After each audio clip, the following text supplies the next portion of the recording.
What if your portfolio showed a six-figure gain, but you couldn't touch a cent of it?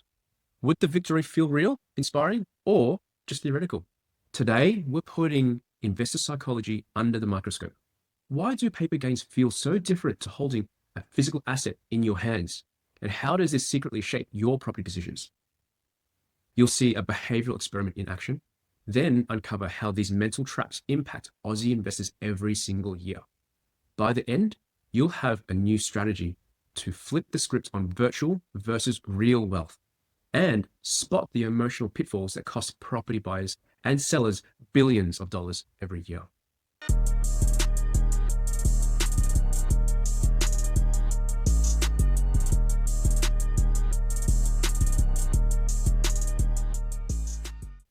Welcome back to Australia's most candid property channel, where myths get busted and investor psychology gets real. Today, we're running a behavioural experiment all about one burning question. Why do Aussies trust bricks and mortar over paper profits? And does it really affect your bottom line? Let's bring it back to basics. Paper gains are profits that exist on your bank statement or app that haven't been cashed out. Think your shares going up or your home's value rising on REA.com, but you haven't sold. Nothing's landed in your account. It's not real. Or is it? Contrast that with physical assets, a house key in your palm, a title deed on the table, bricks you can walk through. Australians, more than any other nation, cling to property as real wealth. Why? Because our brains anchor what's touchable, local, and proven, especially in uncertain times. But here's the paradox. Sometimes big paper wins feel hollow. Other times, real assets that underperform are kept far too long, despite better investments waving at us from the screen. So why do we behave so irrationally? I want you to imagine this. We assemble 20 investors. 10 are given a virtual portfolio. The other 10 are handed keys to a mock investment property, plus a mock title deed. Both are worth $1 million. Both group get the exact same line on their balance sheet. Congratulations, you are up $100,000 this year, is what it says. But one sees this on a digital balance change that they can't touch. The other physically owns something they can walk through a mock asset. Then we track whose confidence rises more, who changes the strategy, and who's more willing to sell, reinvest, or take risks. So here's a result. People with a physical asset report greater emotional satisfaction, even if their paper gain is exactly the same. This isn't theory. This is what world-class behavioral finance labs consistently observe. But the plot thickens. When given a chance to sell for a real reward, let's say $5,000 cash, those with paper-only gains hesitate far, far longer. They're less likely to act, less likely to lock in the profit, and more likely to believe their luck will keep running. Why? Because detachment from the asset makes gains feel unreal. In psychology, this is called the disposition effect. We overvalue what we own and undervalue what we can't see or touch. So let's get real. In Australia, median house prices are up 187% over the last 20 years. But most investors only realize those gains if they refinance or sell. With shares or crypto, paper gains are everywhere. Accounts go up and down by tens of thousands of dollars overnight. Yet, study after study finds most Aussies cash out less frequently and with more anxiety compared to those walking away from a real house sale. Tell me if this sounds familiar. You see your super account. It's up $30,000. That's exciting, but you don't go tell your friends. It just doesn't feel yours. However, your investment property, you check the value monthly. You boast at parties. You spend more on upgrades, even if you never sell. That's called behavioral ownership effect at work. So let's look or use a true mini story here. In 2021, Sydney suburbs like Bronte gained over $700,000 in paper value on a median home.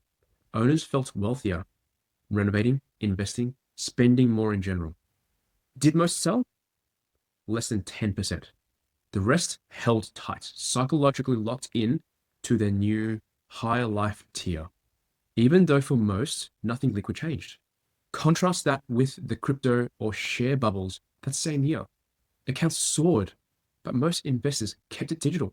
Many wrote it all the way back down.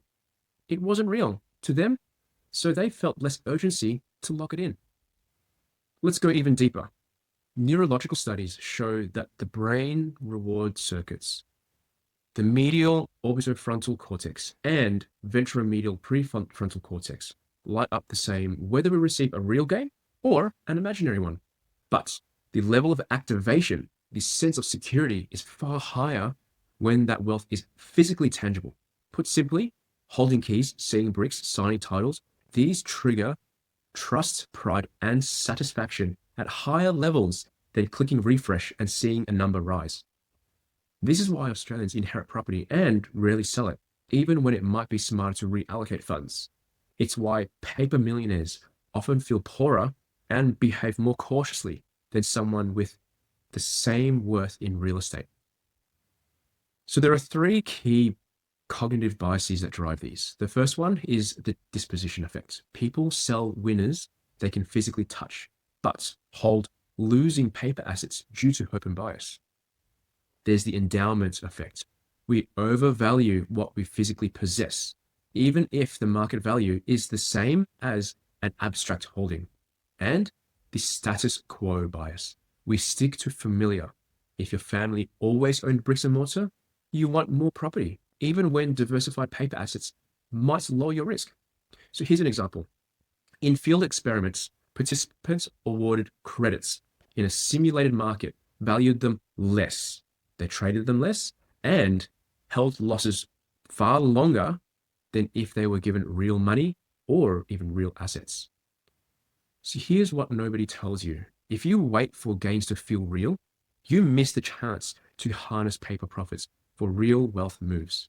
Equity in your property, even on paper, can be accessed with the right loan strategy. Paper gains in shares or ETFs can be reallocated into physical assets at a moment's notice. Not acting on paper profit because it doesn't feel real is often the biggest drag on wealth building. So here's the bottom line. The clever investor knows to convert opportunity, not to cherish trophies. So if you've enjoyed this behavioral experiment breakdown, hit the like button, drop a comment below, share. Have you ever felt nervous or maybe even skeptical about gains in your super shares or online property appraisal? How do you make those wins feel real? And if you're ready to turn those unrealized gains into real wealth, book a call or join our community members today, where you'll learn strategies to use paper wins, moments to fund real investments, property upgrades, and multi-asset growth. Don't let your next big profit sit idle just because you can't touch it. Let's make your wealth work harder for you. Thanks for watching.